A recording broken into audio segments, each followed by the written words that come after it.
Welcome to Lingua Latina Tutorials with Mr. K. This is chapter 45, lesson 4, exercises.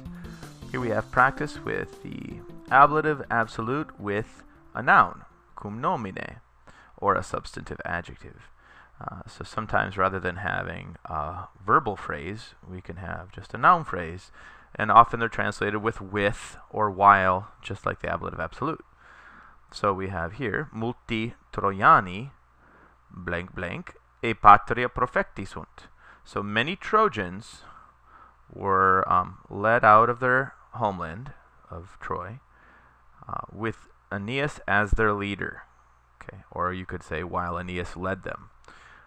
Although we have the noun here from dux, and we want it in the ablative, so dux ducis, and the ablative singular is duce, and Aeneas, in the ablative singular, is Aenea.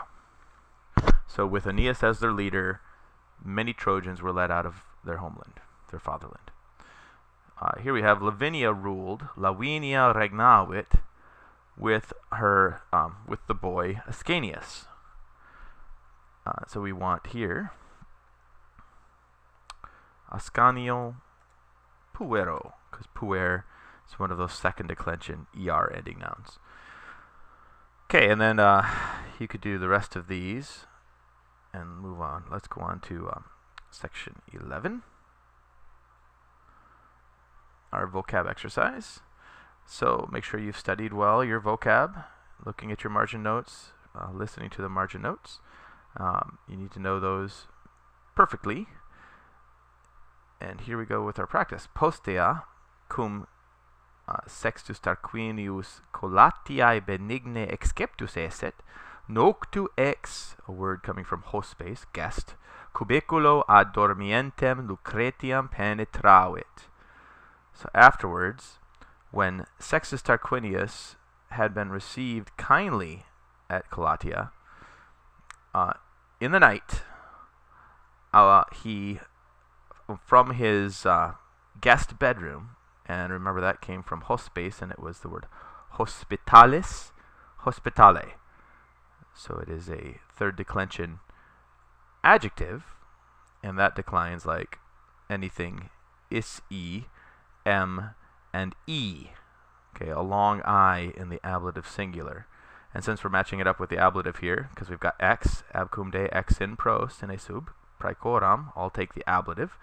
We want ex hospitali. Ex hospitali cubiculo. He entered into the room to the sleeping Lucretia. Okay, stricto gladio, with his sword drawn. There we have our ablative absolute. With his sword drawn, he threatened death to the chaste woman. And we learned another word for castai, for chaste, castus da and that was pudicus, pure. So we want the dative for that. Dative singular to go with woman, pudicae. But that woman, neither by nec minis, neither by his threats, nor by his prayers, or by his begging, was able to be turned from her chastity. And we learned a new word, inclinare, right there. That means the same thing, inclinare, but we need the passive form. So inclinare in the passive, inclinari. Okay, let's go on to the question and answer. Section 12. Quare Sextus Tarquinius Colatiam revertit? Why did Sextus return to Colatia? Sextus Tarquinius reverte Colatiam ut Lucretiam stupraret, in order to rape Lucretia. Stuprare, so we need the imperfect subjunctive, because we're in an ut clause. So ut Lucretiam stupraret, to rape Lucretia. Okay, so go ahead and finish this section. We have quo ille post caenam deductus est. Where was that guy led after dinner? Go ahead and answer that and the rest, and I will see you back in the text for lesson 5.